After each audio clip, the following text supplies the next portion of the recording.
What's up, football heads? Welcome back to that show. As always, I am your host, Kyle McQueen. We are back for part two, recapping week 13. We got one 1 p.m. game left. Let me not get ahead of myself. Three 4 p.m. games, Sunday night football, Monday night football. And I saved this 1 p.m. game to kick off part two.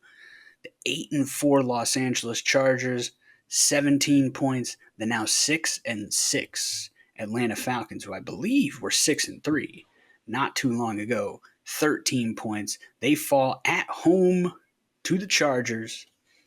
Chargers moved to 8-4. They now move up, I believe, in the playoff standings to the 5 seed above the Ravens, who they just lost to.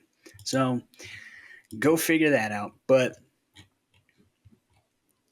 we can get into some. Let me start with Atlanta. Kirk Cousins threw 4 interceptions, couple pick sixes, I believe. Just rough day at the office for old Kirky boy, near and dear to my heart. The Falcons fans are apparently they're starting to call for Michael Penix, which Falcons put themselves in this situation because if they decide to move off of Kirk Cousins, it's going to be pretty pricey. We're talking Russell Wilson numbers here. So not an enviable position to be in. You know, we talked about it on this show. Everybody talked about it on every show when Michael Penix was drafted 8th overall after signing Kirk Cousins to a 4-year deal worth of $45 million a year, $100 million guaranteed. So they kind of set themselves up for this. Kirk coming off the Achilles too, and like you watch him play, and like he doesn't have the same zip on the ball. That one pick six was just on the out route was just dreadful. I don't think it was all that there was zip on the ball. I think there might have been some miscommunication there, but even still, like Kirk, he can't drive off that back foot, or he's hesitant to drive off the back foot, and he's trying to do more with the arm, and the zip's just not there. Through 4 picks, Kirk has not looked good during this losing stretch. I believe 3 in a row now. It's not going to get any easier. He's got to go back to Minnesota, to US Bank Stadium this Sunday, take on the Vikings. Vikings are 10-2, looking to get to 11-2. The Vikings have a chance to clinch a playoff spot. They need to win, and they need a couple other games to go their way, but they can clinch a playoff spot in Week 14. And you would think, like, you know, Flores spent a year with Kirk Cousins. Kevin O'Connell spent 2 years with him. They're going to know him in and out. The Falcons, they can't really generate a pass rush right now, so it could be an uphill battle for them. And now the Bucs have drawn even. I've been talking about it for weeks. Baker keeping the fires burning, keeping the team alive. Don't stop believing. That's Baker's motto for the team. They get Mike Evans back. They rip off a couple wins. It looked a little dicey. We'll get to that game probably next.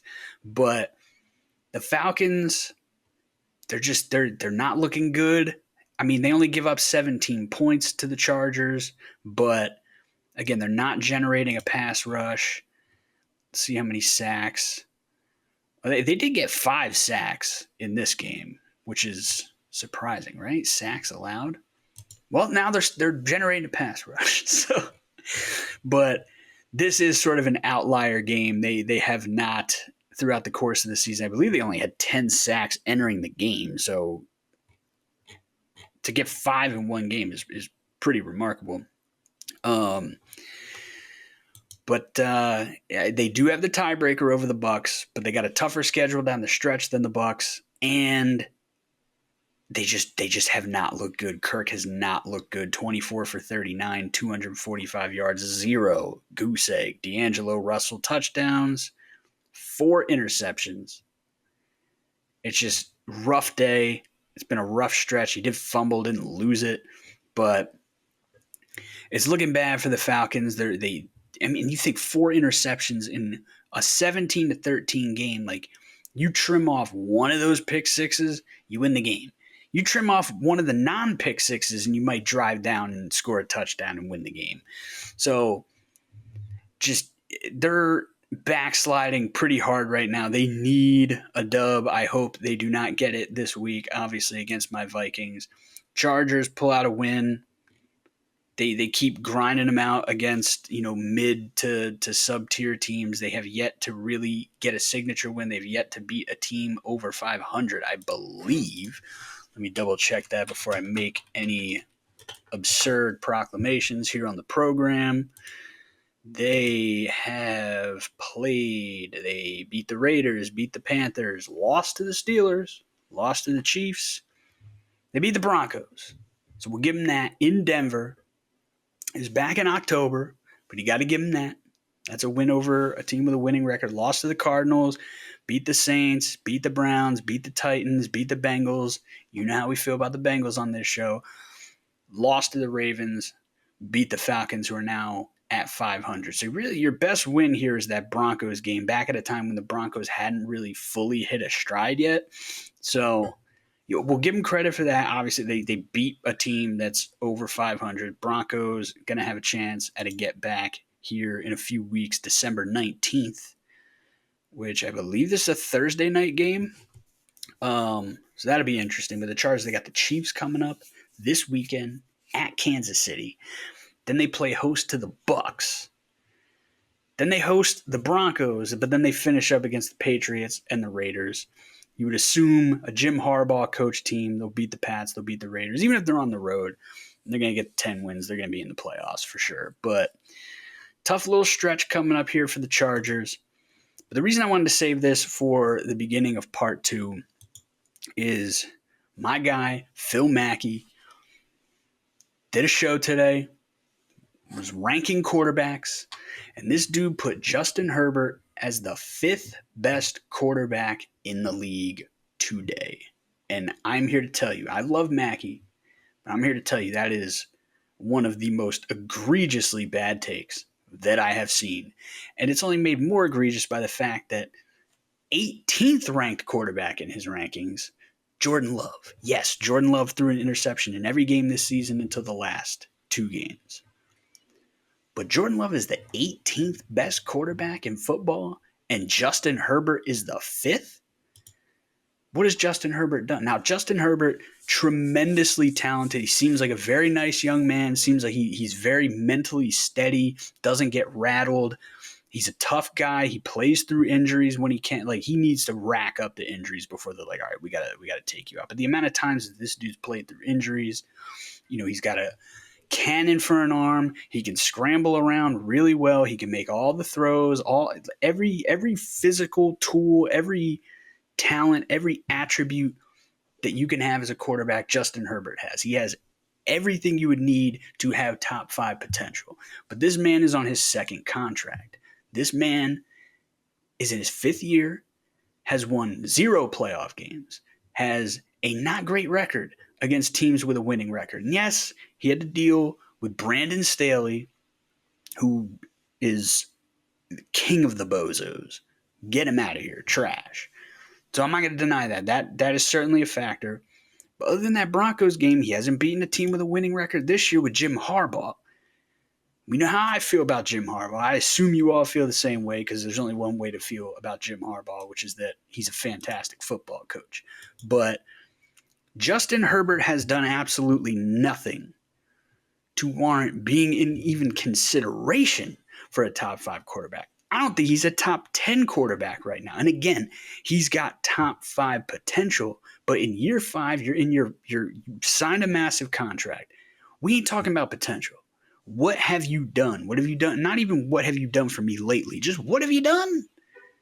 You haven't done anything. They're 8-4. Okay, but in this case, he's ranked 5th. Jordan Love is ranked 18th. Jordan Love, Packers are 9-3.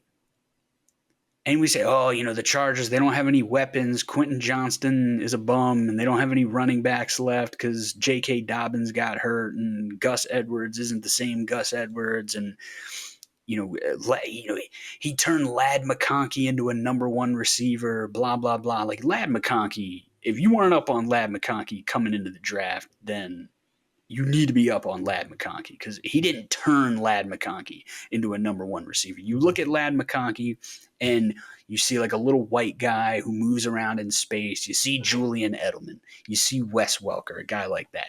But the measurables, the relative athletic score, fantastic. Like, do not sleep on Ladd McConkey. Just because he looks like a little white boy receiver does not mean that he has not been balling since college and probably high school. I don't know because I didn't watch him in high school. But the fact of the matter is, they want to say, there's no weapons on the Chargers, but they've loaded up the offensive line, somehow still gave up 6 sacks. I'm sure they're dealing with offensive line injuries because it's the Chargers, and they're always dealing with offensive line injuries. But who's Jordan Love throwing the ball to? With absolutely no disrespect. I love Jaden Reed. I think Jaden Reed is a fantastic young player.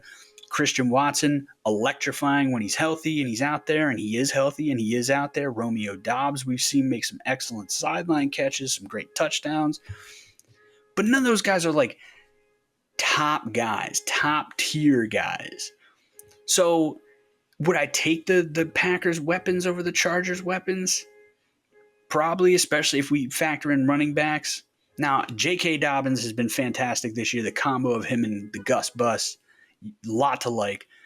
But Josh Jacobs, balling. So I would take the Packers' weapons. But it's not like you look at the Vikings with Justin Jefferson, Jordan Addison, T.J. Hawkinson, Aaron Jones. You look at the Bengals, who I don't want to talk about, but I'm going to bring them up here again shortly. But, Jamar Chase, T. Higgins, it ain't that.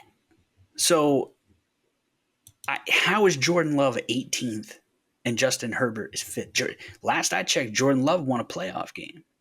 Last I checked, Jordan Love won a road playoff game in Dallas against a 12-win Dallas team that was stoning people in the regular season, and they went in there and blew them out. That's just the last time I checked. That's all I'm saying. So I can't put Justin Herbert, certainly not in the top 5 conversation.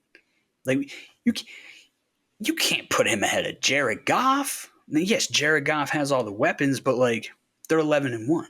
Jared Goff, before he was in Detroit, before he had all the weapons, before he had Amon-Ra St. Brown, David Montgomery, Jahmyr Gibbs, Jamison Williams, Sam Laporta, Reynolds, Craig Reynolds, everybody that they got over there, before he had any of that, before he had Ben Johnson, before he had Dan Campbell, before he had what they got going on with that defense, even though they're decimated with injuries right now, before all of that, he took the Rams to a Super Bowl. He quarterbacked the Rams to a Super Bowl.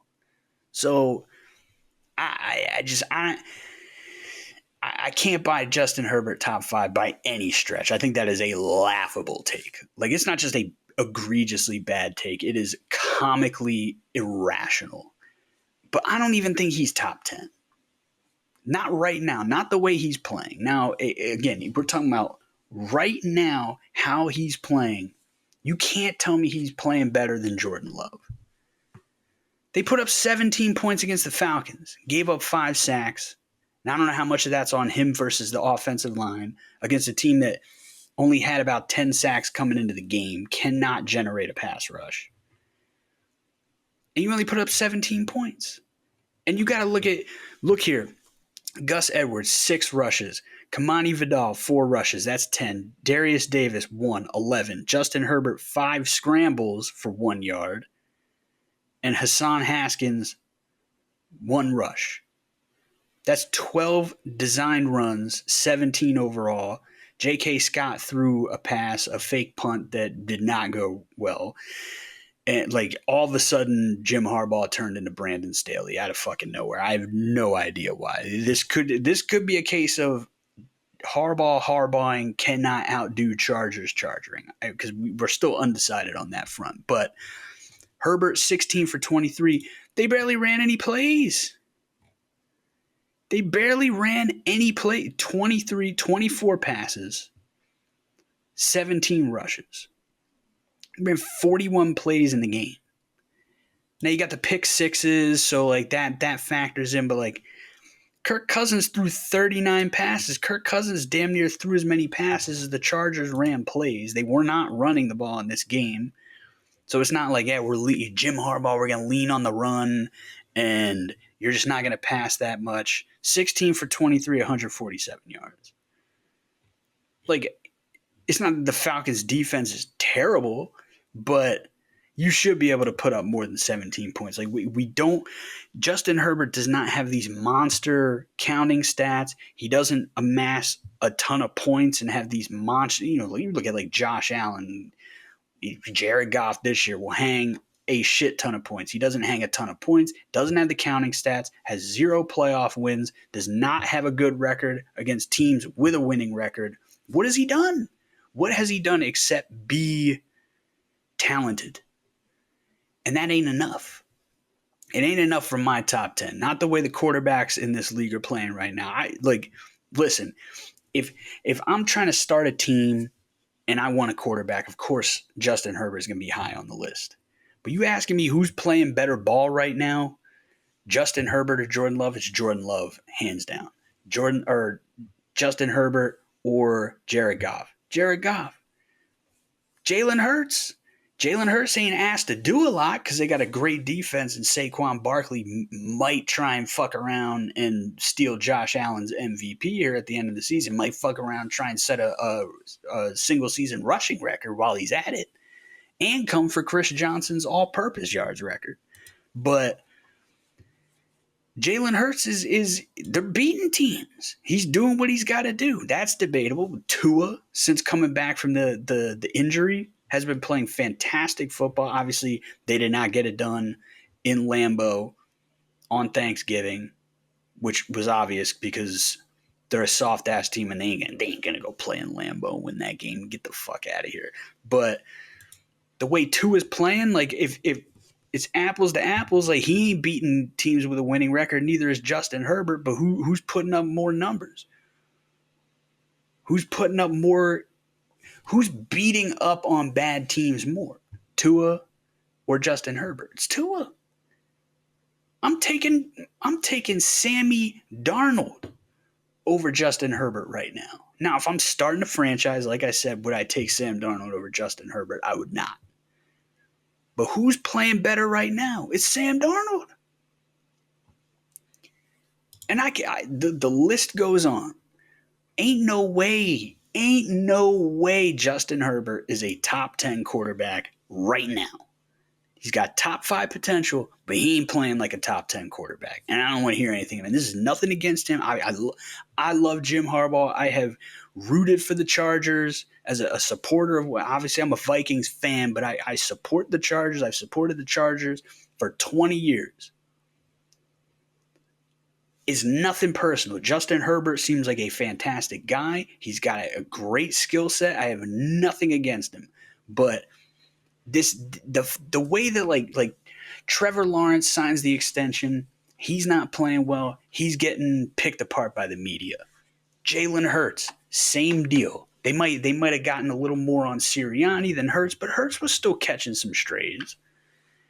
You got all these guys that signed these contracts. Tua, they picked at Tua more than they picked at Justin Herbert. Just somehow Justin Herbert just escapes the criticism of all these other young quarterbacks that have shown something, got the extension, and then have not lived up. If you're getting paid $50 million, $55 million, $60 million, Dak gets picked apart more than any of these guys. Kirk Cousins spent his whole career getting picked apart. And somehow we still got people coming out here saying Justin Herbert, he's a top 5 quarterback. Get the fuck out of here. He's not. He could be. We could be sitting here a year from now saying Justin Herbert's a top 5 quarterback. Chargers could be 11-1 at this time next year. Just go mowing through the league. Maybe they beat the Chiefs twice next year. Maybe they beat the Bills next year. I don't know what NFC conference they got on their schedule. Maybe they take the top team there. I don't know. But I'm telling you right now, Justin Herbert damn sure ain't a top 5 quarterback, and he ain't a top 10 quarterback either. I don't want to hear it. But either way, they're going to make the playoffs, and he's going to have an opportunity. He's going to have an opportunity. If they can hold on to that 5 seed and get in the playoffs, and I talked about it in part one with the Texans. Texans are a team, they're going to win their division, but I don't know if they're going to be favored in a playoff game.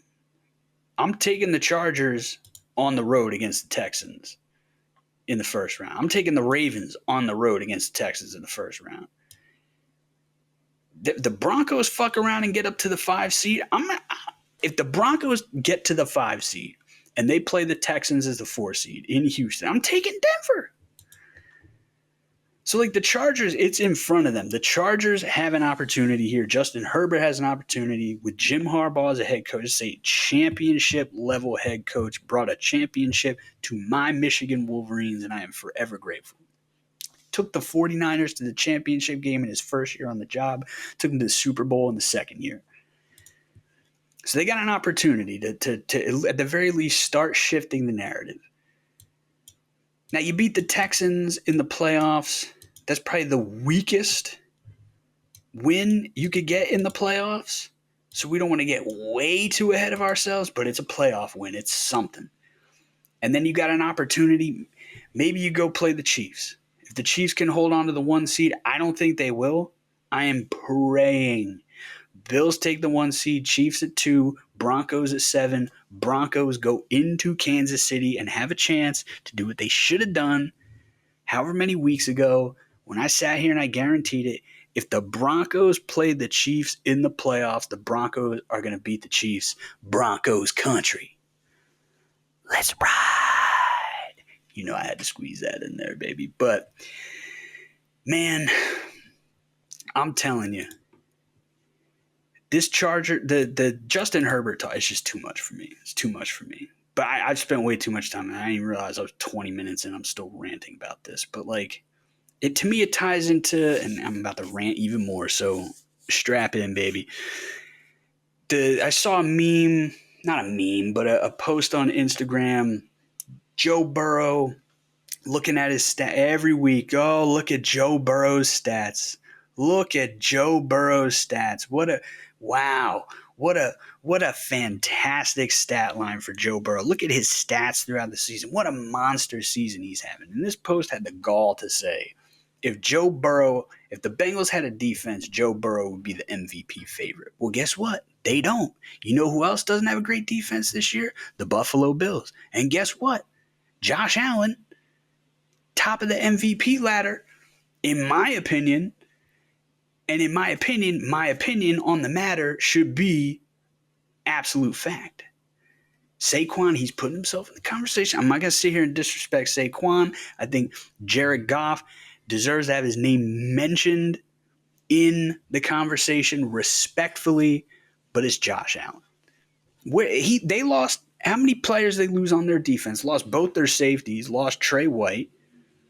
Milano's missed the entire season up until this past game. They had a rookie receiver and a couple. I love Mac Hollins. I liked the Curtis Samuel signing for them, and I love how they've been using him. But, like, you look at their receiving core in previous years with Diggs and Gabe Davis versus coming into the season with Keon Coleman, Curtis Samuel, Mac Hollins.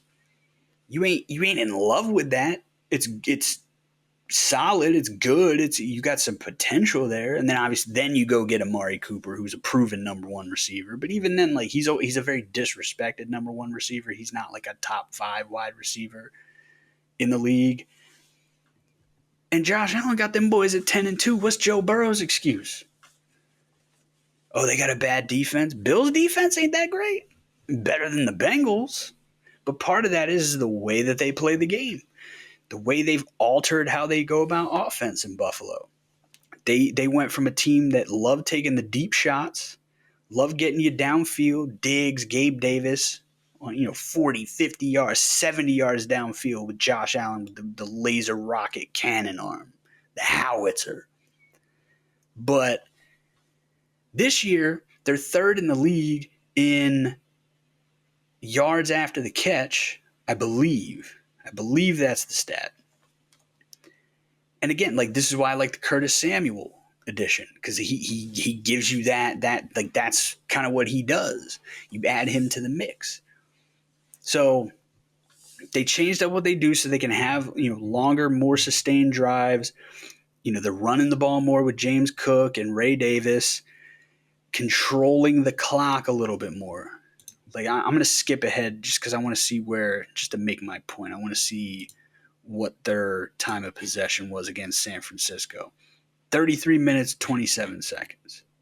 So they're controlling the flow a little bit more. They're controlling the clock a little bit more to help a defense that maybe is a little more talent deficient than they were in the past.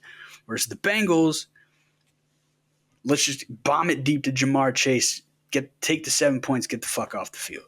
And then what happens? Your defense can't stop anyone. So I'm waffling on, do I want to question whether or not we need to take Joe Burrow out of that top 4 quarterbacks in the league conversation?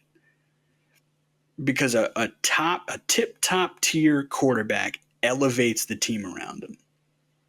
And I don't see that right now from Joe Burrow.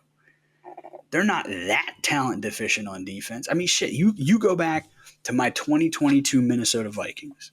They won 13 games. They went 13-4. Set a record for 11 one-score victories. And that defense was awful.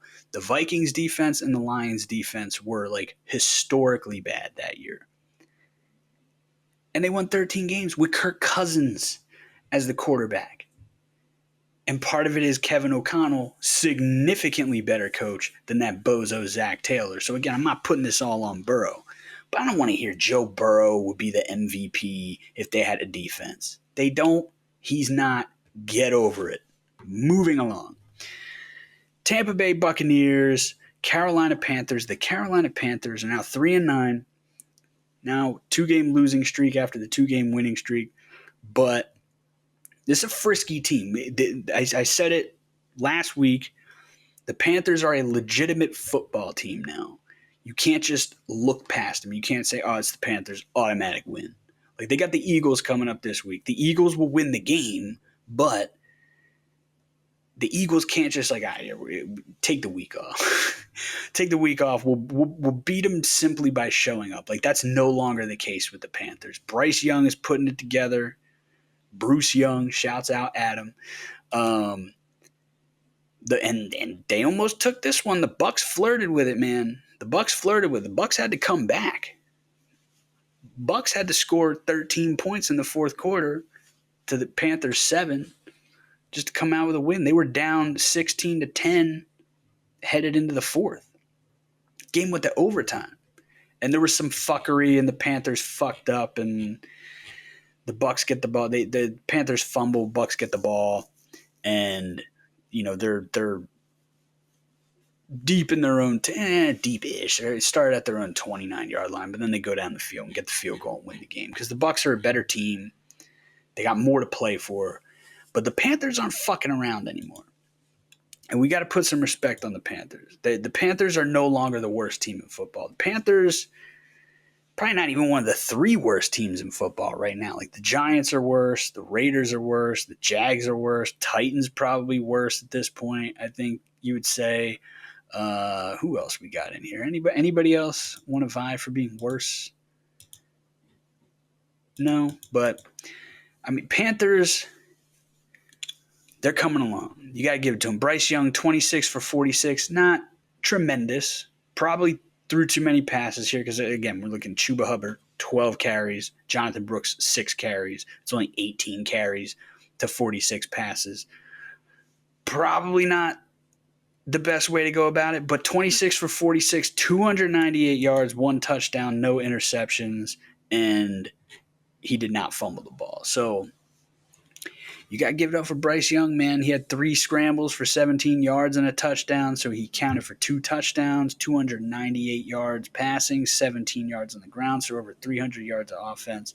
Adam Thielen, if you didn't see the highlights, Adam Thielen, 8 catches, 99 yards and a touchdown. This dude, first of all, he should have had 2 touchdowns because they called one not a touchdown, unless I missed it and that was his touchdown, and it did get challenged and overturned, but I swear they came back from break and Thielen was on the sideline, and they ruled that it wasn't, and he got a knee down and an elbow down. Amazing catch in the back of the end zone. And then his catch, I think it was in the fourth quarter, driving. I don't think it was the drive in overtime, but it could have been. Let me see if I can find this in here. Yeah, here it was. No. God, I am struggling. Maybe it was overtime when they fumbled. Yeah, it was. It was a 16-yard pass on the side. And he just like reaches out, one hands this thing going to the ground, diving. I don't even know. 32-year-old Adam Thielen, maybe. I don't know how old he is now, but Adam Thielen, man, I love you, baby. One day you're going to be back in purple, even if it's just to retire as a Viking, and they're going to put his name up in that Ring of Honor where he belongs. But Adam Thielen's still just absolutely balling. 8 catches on 10 grabs, 99 yards, and a touchdown. And should have had 2, like I said. But, again, this is another case. Run the ball. You don't need to pass the ball 46 times in a game that's this close. In a game where they were leading. They were leading going into the half. They were leading going into the fourth quarter. Like we don't need to pass this much. Even if Bryce Young's having a damn good game. But Buccaneers, Baker did not have his best game. 21 for 33, 235, 1 touchdown, 2 interceptions. Kyle Trask got in and threw a pass for 5 yards. Baker fumbled twice, did not lose any of them, but still 2 fumbles, 2 interceptions, not his best game, but they still managed to pull it out. Mike Evans, 8 grabs, 118 yards, and a touchdown. He's all the way back. Sterling Shepard, 4 grabs for 42. Bucky Irving, we got to talk about him again. I feel like we talked about Bucky Irving on this show before anybody in the national media was talking about Bucky Irving. Colton, if you're listening, we're going to talk about him again, baby, because Bucky Irving is a bad boy. Not only did Bucky Irving catch 3 passes for 33 yards, but Bucky Irving toted the rock 25 times to the tune of 152 yards and a touchdown, averaging over 6 yards a carry, and joining him in over 6 yards a carry, damn near 7. Rachaad White, my boy, helped me win a fantasy football championship a couple years back. 11 carries for 76 yards. Baker scooted a few times for 8 yards. But, I mean, that's it right there. Now, the game did not go their way. Baker had a couple turnovers, almost had another couple, almost went full Kirk Cousins. No disrespect to Kirk. Kirk, I love you, baby. I got your jersey in my closet with all my other jerseys. I got nothing but love for Kirk Cousins. Do not hurt me. Don't hurt us. Don't come in there and hurt us next week or this week. But you look at this. Again, 25 carries for Bucky Irving, 11 carries for Rachaad White. That's 36 carries to 33 passes for Baker Mayfield, 1 for Kyle Trask, that's 34, and then 3 Baker Mayfield scrambles. So that's, you would figure, 37 called pass plays to 36 called run plays. And they win the football game. And they pounded the rock with incredible efficiency. And now that I say this about the Panthers being a frisky team and, you know, the Eagles can't just look past them, if they gave up 152 yards and a touchdown on 25 carries to Bucky Irving, and they gave up 76 yards on 11 carries to Rachaad White, what the fuck you think Saquon Barkley is going to do? So what I am recommending here, and this is not sports betting advice, is whatever the over-under is for Saquon Barkley, for rushing yards and for rushing and receiving combined, we're going to take the over. We are then also going to go into alternate yardage, and you are going to tier bet everything. Let's say his over-under is, for whatever, let's say it's 80 yards or 87.5. We're going to take the over. We're going to take 90 plus. We're going to take 100 plus. We're going to take 110 plus, 120 plus, 130 plus, 140 plus, 150 plus, and we might even keep going all the way up to 200. Because you know they're going to turn around, hand that rock to Saquon Barkley, and if this is what Bucky Irving, who I love, and I think is a fantastic young player out of Oregon. Rachaad White, who I got a ton of love for what he did for me in my last coming out of retirement, my last foray into fantasy football, helping me get that championship. But if they're giving up this many yards, 152 on 25 carries to Bucky Irving and 76 on 11 carries to Rachaad White, like I said, man, Saquon, Nick Sirianni, he's gonna set up a lawn chair, put some shades on. He might shave his head again, put a little sunscreen on the head, lay back, get him a cool drink with a little umbrella in it, and just say, you know what? Whoever's calling the plays, Kellen Moore, just run it every time. We ain't got shit to worry about. So that's gonna be scary. That's gonna be scary to watch. But again, that's not sports betting advice. But the Bucks, they get the win. They get back to 500. They tie themselves with the Falcons, who are on a big skid, have a tougher schedule down the stretch. Now, the Bucks lost both games to the Falcons. Like I said, so they do need to finish with a better record than the Falcons to win the division. The Panthers are out. I think it's safe to assume that the Panthers and the Saints probably not going to claw their way back in at this point, but you never know. But the Bucks, they got the Raiders, then they go to the Chargers, then they go to Dallas, then they host the Panthers again, and they host the Saints again. So a lot of winnable games here. You know, I've been on the boat of 7-10, or 10-7, excuse me. 10-7, and I think that might win them the division, man. The Falcons got a tough schedule here, dude. The Falcons got a tough schedule coming up. Like I said, they're at Minnesota this week. Then they get the Raiders. Then they get the Giants. But then they got to play the Commanders, and then they got to play the Panthers. And like, if the Panthers played the Bucks this tight going to OT, like, who's to say they can't beat the Falcons? But at the very least, you look here, the Falcons got 2 games against teams that are better than they are. Bucks only got 1. Again, I said it 2 weeks ago. If everything is chalk, the Bucks win the division at 10-7. And after 2 weeks, that remains the case. If everything is chalk, the Bucks will win the division. And I still think they're 10-7. I think the Falcons are 9-8, and we're going from there. Then we had the 6-6 Los Angeles Rams 21, New Orleans Saints 14. The Saints fall to 4-8. The Darren Rizzo magic has evaporated. And this was a tough game to watch because the Rams didn't do shit in the first half. The Saints were up 6-0. And I'm rooting for the Saints because I need the Rams to lose so the Vikings can clinch a playoff spot as soon as possible because we dropped the head-to-head to the Rams.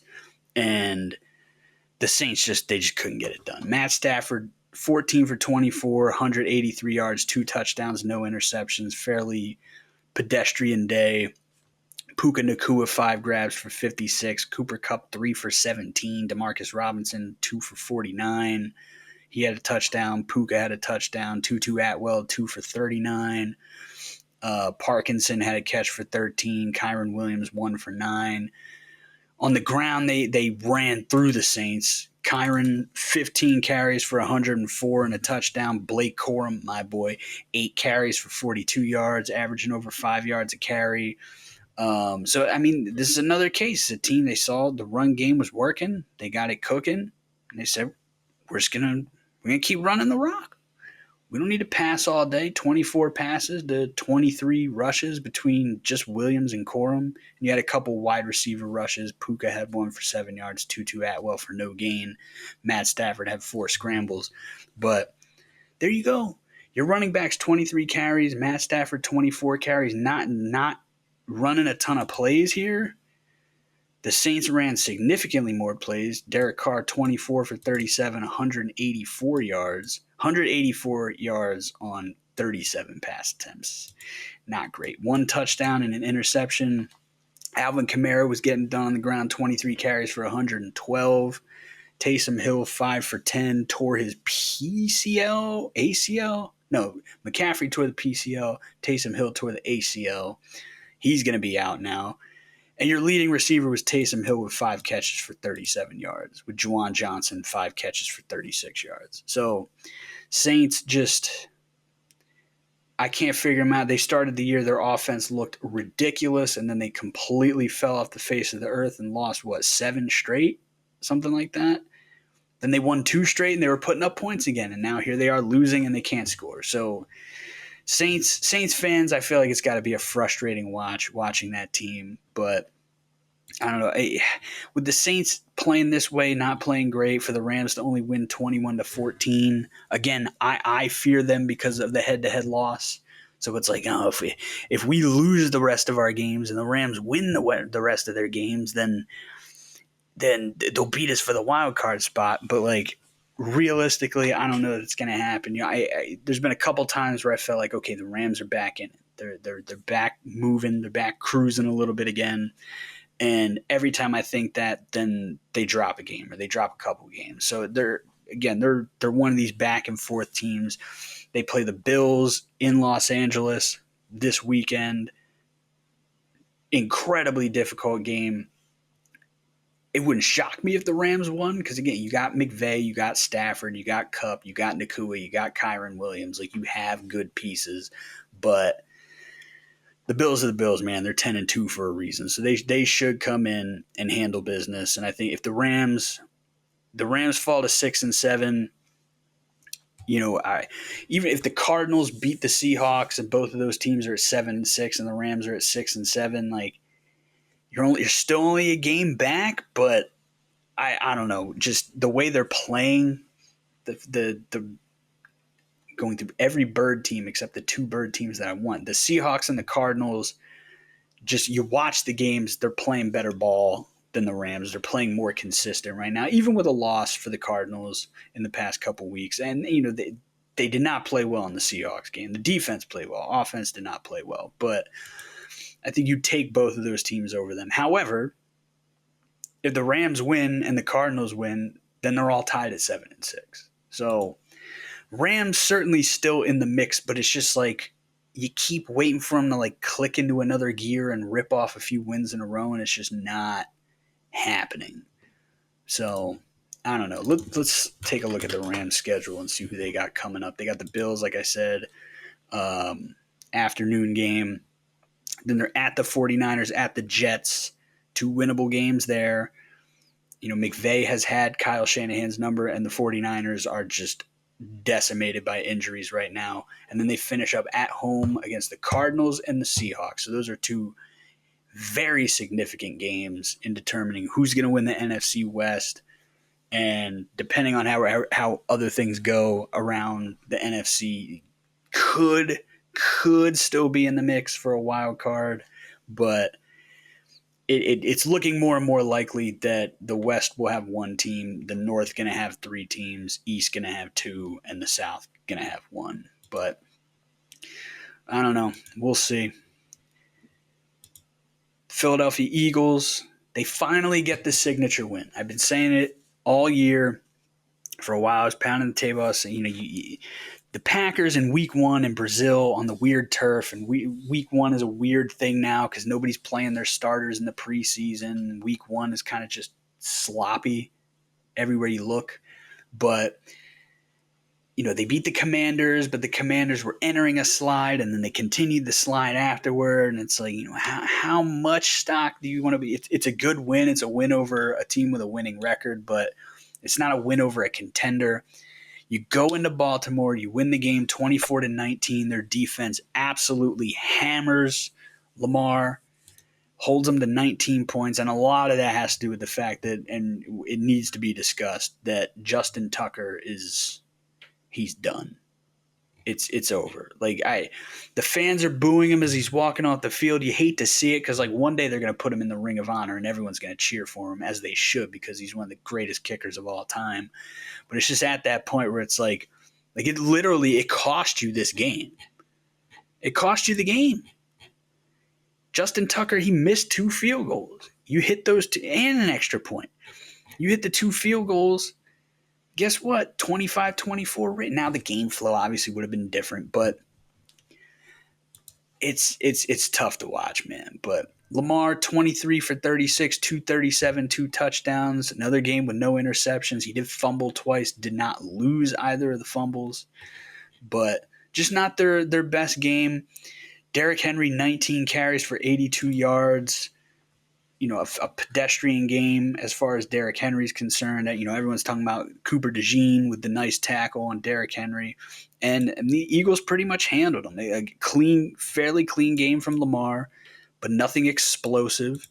He did have 8 carries for 79 yards on the ground, which I feel like he hasn't been running as much, and he did run a little bit more here, obviously. But you contained Derrick Henry and didn't let Lamar go off through the air. Zay Flowers, 3 catches for 74 yards. Mark Andrews, 6 catches, 67 yards, and a touchdown. Likely, 5 catches, 38 yards, and a touchdown. Derrick Henry, 29 yards.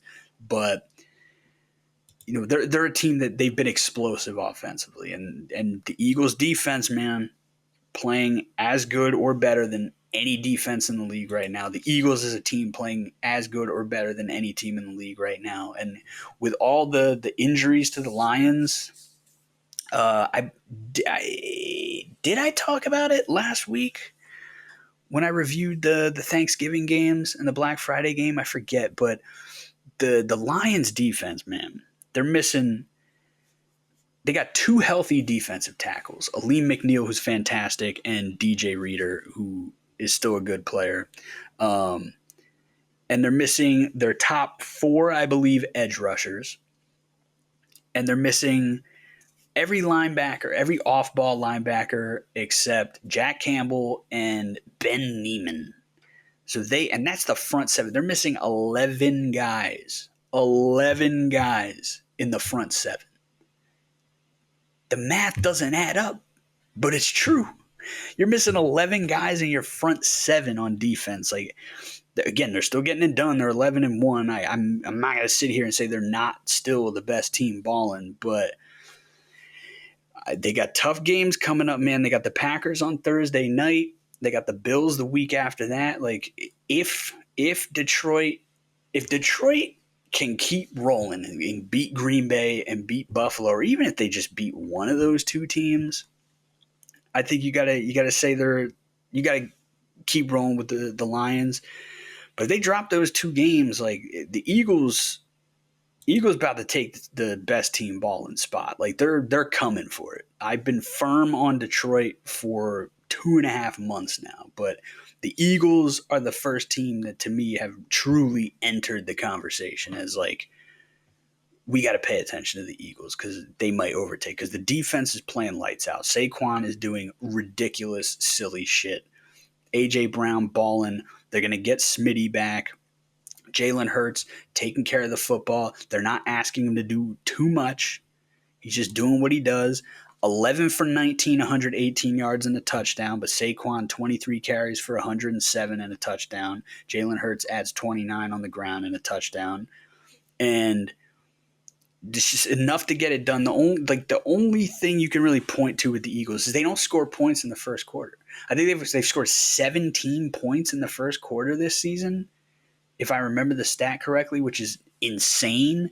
So that's the key right now to beat the Eagles, is if they're going to continue to not score points in the first quarter, then you just got to come out, put up a bunch of points on them, jump out to a 13-point lead, 14-point lead, 17-point lead, ideally, a 21-point lead in the first quarter, and put pressure on them to feel like they have to chunk their way down the field, that they can't just settle in and run the ball with Saquon 25 times and just run it down your throat, and prevent him from really getting into a rhythm and really wearing your defense down to where he's ripping off 12-yard runs, 15-yard runs, 25-yard runs, 60-yard runs late in the game. So, I mean, it's not a guarantee if you jump out to a 17-point lead, because the Eagles are very much a second-half team. But other than that, their defensive front is playing lights out right now. The pass rushers up front, Zach Bond playing fantastic. Eagles, there's really not much to nitpick right now. Like if you can force them into a passing game where maybe then Jalen Hurts will start turning the ball over a little bit more, like that's really like you're hoping for something. It's not it's not a clearly exploitable weakness. Them not being able to score in the first quarter is kind of an exploitable weakness, but like it's not something that can really be explained. Like there's not like a direct football reason, a direct football deficiency on the roster of why they can't score in the first quarter. It's just not happening. So like it could just turn around all of a sudden. But even if it doesn't, like they were down 9-0 in this game after the first quarter, and they went 24-19, and they pretty much had control for the rest of the game. Once they started scoring, it was all Eagles. So I don't know, man. The Eagles, I hate me some Eagles, man, but it's a damn good football team, and I am hoping to God come playoff time, someone else takes them out before my Vikings have to deal with them. But the Ravens, Lamar said it best. Like he was frustrated in the post-game press conference because it's like they just like they're letting games get away that they could win. Like Justin Tucker left 7 points on the field by himself. Like that's not going to get it done. You need to be like these are kicks that he makes automatic until the last like year and a half ish. But I don't know, man. The Ravens are such a befuddling team because it's like it's not like they got to run the ball more or they got to stop turning the ball over so much or like there's not this like clear football thing where it's like the Ravens are a great team, they're a contender, but they got this one glaring issue. It's just like they just sometimes find ways to win games that they had leads in and this wasn't like a fourth quarter collapse like we're used to seeing with the Ravens when they start dropping random games. So I don't know. They're a frustrating team in that regard. They're a befuddling team in that regard. You still have to look at them and say they are a contender, but I can't say they're a top contender right now. But Lamar playing the way that he's been playing this year, like again, 2 touchdowns, no interceptions, well over 32 touchdowns now and 3 interceptions, and all 3 interceptions were like hit the receiver on the hands or on the body somewhere. Like they're playing clean football. Lamar is electrifying. King Henry having a monster season. And like defensively, like they're doing a solid job. Like 23 carries, 107 yards for Saquon. Like that's a pretty damn good game against Saquon this year. Jalen Hurts 11 for 19, 118 yards, 1 touchdown. Like it's not like the Eagles just went out and blew the doors off of them. So like the defense is playing solid. It's just they're just like finding ways to lose games, which is kind of the Raven way, unfortunately for them. But they for sure got some things to figure out. Another team that has some things to figure out, San Francisco 49ers. And the thing they need to figure out is, do we just pack it in? Because you're 5-7, you're last in your division. Seahawks are 2 games up. Cardinals are a game up. Rams are a game up. They all play each other. The Niners are certainly not out of the mix, but they are so decimated by injuries. McCaffrey's out again, and I believe he's going on IR, and he's going to miss the next 5 weeks, or he's going to miss a minimum 5 games, which guess what is the rest of the season, and they ain't making the playoffs. So he's out for the season. So I don't know. It's just weird vibes there. The Bills get it done in the snow. Josh Allen, obviously, my MVP, first quarterback in history. Not the first player. Shouts out LaDainian Tomlinson. I don't even know if LaDainian Tomlinson was the first player to do this, but I remember him doing it. But first quarterback, Josh Allen, to throw a touchdown, rush for a touchdown, and technically receive a touchdown, even though it was a pitch on a throw that he threw to Amari Cooper. And then the dive into the end zone. I was saying that they need to make wrapping paper for Bills fans. It's just blue paper with red silhouettes of Josh Allen and the various like hurdles and dives that he's having. Or make a shirt like this, a nice novelty shirt.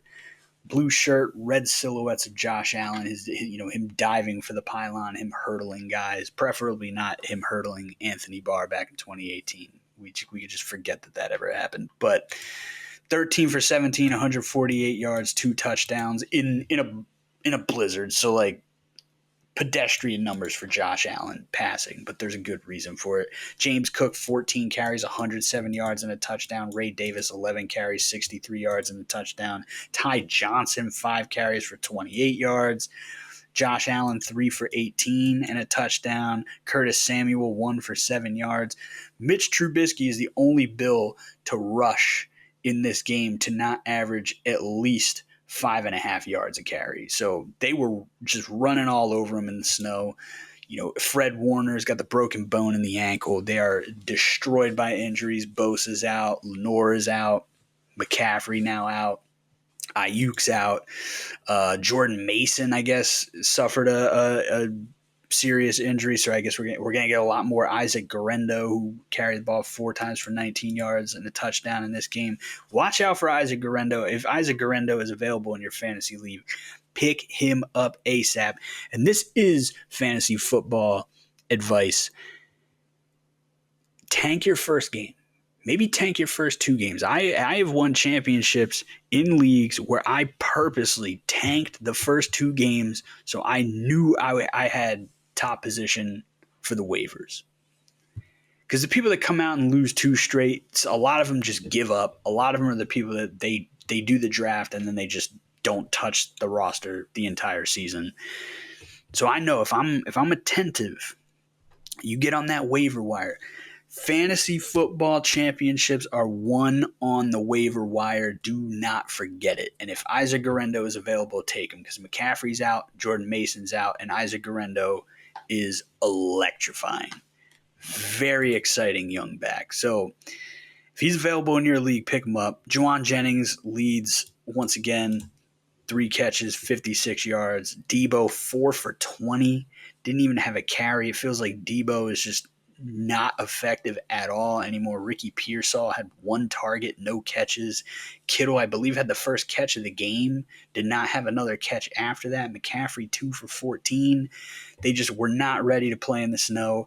Even if there was no snow, I don't know that the game would have been much different. It might have been 35-17, maybe 35-20. But the Niners, it's a bad luck season. I feel like we all kind of felt the weird vibes. You couldn't really explain it. There was just this consensus general feeling, not even a thought, but a feeling that it feels like something weird's going to happen with the Niners this year. It feels like they're going to fall back this year. They got the roster is there. There's no good reason for it, but feels like it. You're down Trent Williams, you're down Bosa, you're down Lenore.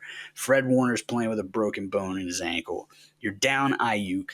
You're down Christian McCaffrey. You're down Christian McCaffrey's backup, Jordan Mason, who was having a really nice season filling in for McCaffrey when McCaffrey went down the first time. And again, I like Isaac Guerendo, but Brock Purdy, Isaac Guerendo, and the husk of Debo Samuel, probably not going to get it done. Probably not going to get it done. Probably not going to make the playoffs. Probably not going to happen. Bills have already clinched a playoff spot. They clinched the division 12 games into a season. You love to see that for the Bills fans. Bills Mafia, they love it. Their team's balling. They know they got the MVP up there in Buffalo. He's the king of the city. He's getting engaged to Haley Steinfeld. He's throwing a touchdown pass and receiving the same touchdown pass and then running for a touchdown. They're having fun up there. You see the guy throw a snowball trying to block the 49ers field goal attempt.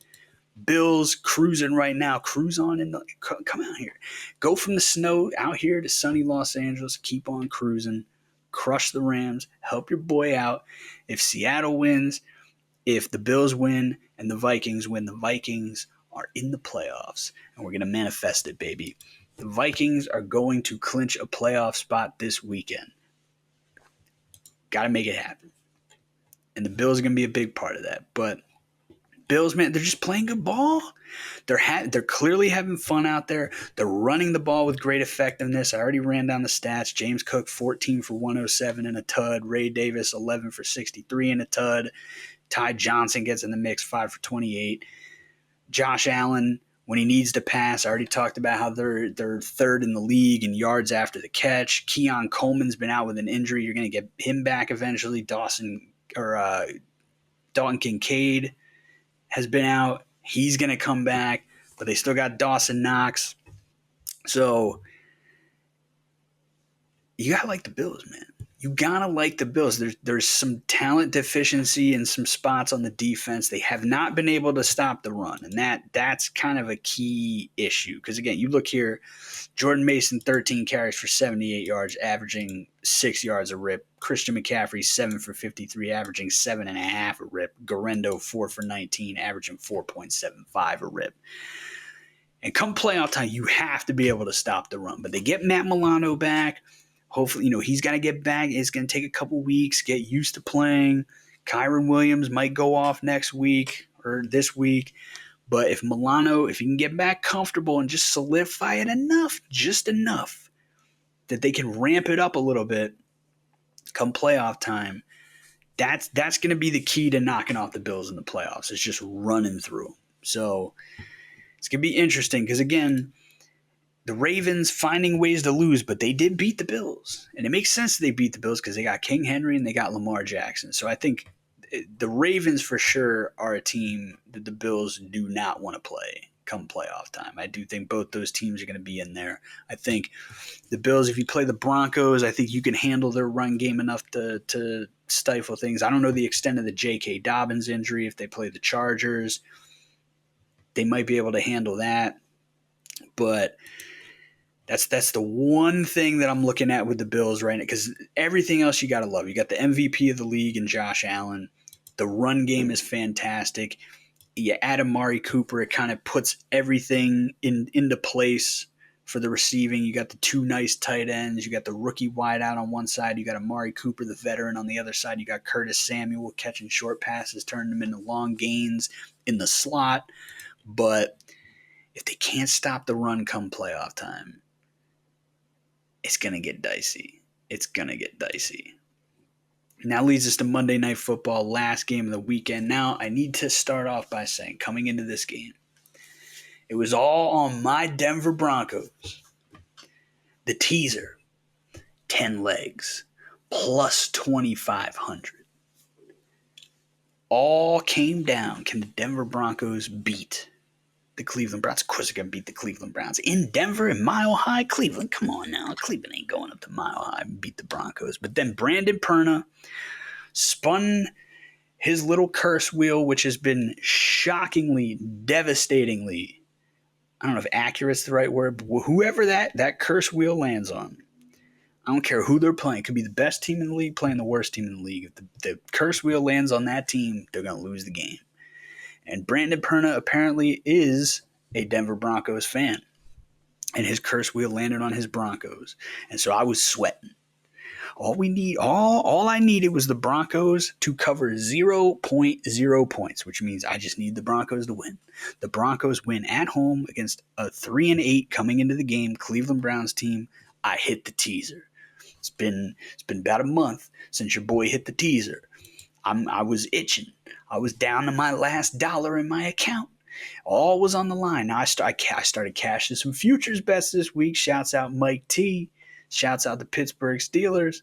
But it all came down to the Denver Broncos. All came down to Bo Nix, baby. And I've been saying Bo Nix, Offensive Rookie of the Year. And Adam told me 3 weeks ago when I started pumping Bo Nix's tires, he said, and Adam was higher on Bo Nix than most people coming in the draft. But Adam said to me, he said, Brock Bowers. I said, I didn't give it to Brock, but I didn't give it to a tight end. And I saw a graphic today.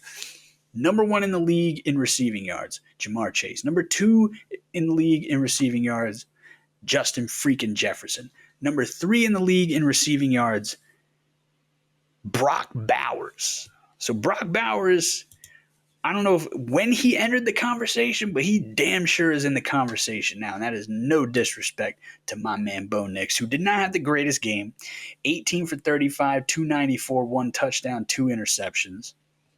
But Jaleel McLaughlin, good game on the ground, 14 carries, 84 yards, averaged 6 yards a clip. Audric Estime, 3 for 12. Javonte Williams, 4 for 1 and a touchdown. I don't know what was up with him, but Jaleel McLaughlin at least was getting done. But Marvin Mims Jr., 3 catches for 105 yards and a touchdown. Cortland Sutton, 6 catches for 102 yards.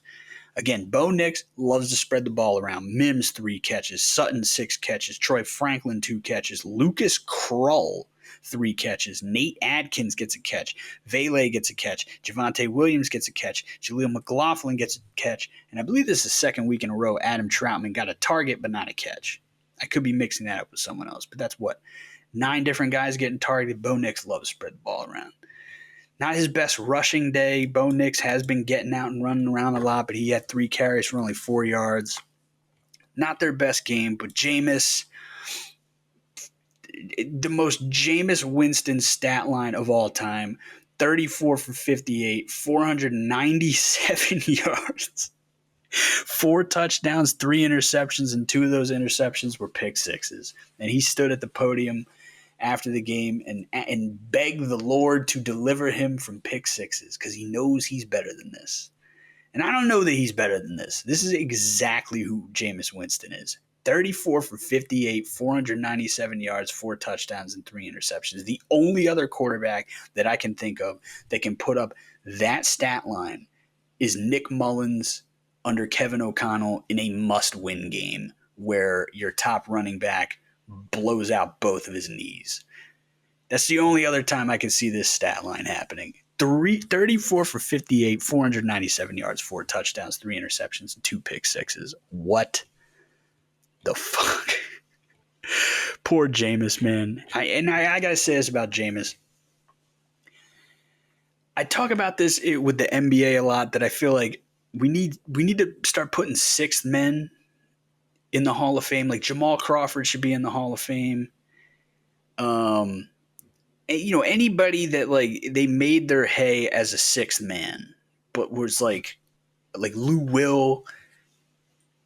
That is a significant role. That is an important position in basketball, and we should put the tip top sixth men of all time that made a massive difference on winning teams.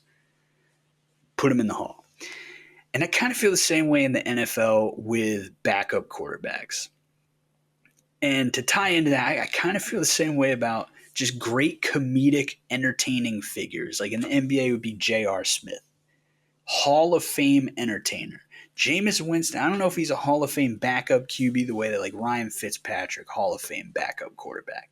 I don't know if Jameis is in that category yet. But in terms of just a sheer entertaining motherfucker in the sport of football, Jameis Winston, first ballot Hall of Famer. Just put him in just cause. Because again, my thing with Hall of Fames is can you tell the story of the history of the sport without talking about this guy? And like not as like a footnote to somebody else's story, but without talking about this guy.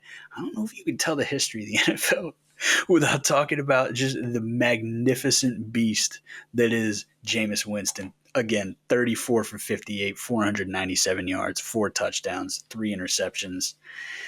Rough day running the ball, 9 carries for Jerome Ford for 41 yards, 9 carries for Nick Chubb for 21 yards. Just not great. But Jerry Jeudy with the revenge game to end all revenge games, 9 catches, 235 yards and a touchdown. And I saw that Jerry Jeudy in this game for the Cleveland Browns received for more yards than Deshaun Watson threw in any game this season, which is wild. But Jerry Jeudy was on a mission to show Sean Payton, to show the Broncos fan. And the Broncos fans were booing this man, and he had his hands up. Bring it on. Bring it on. 9 grabs, 235 and a touchdown.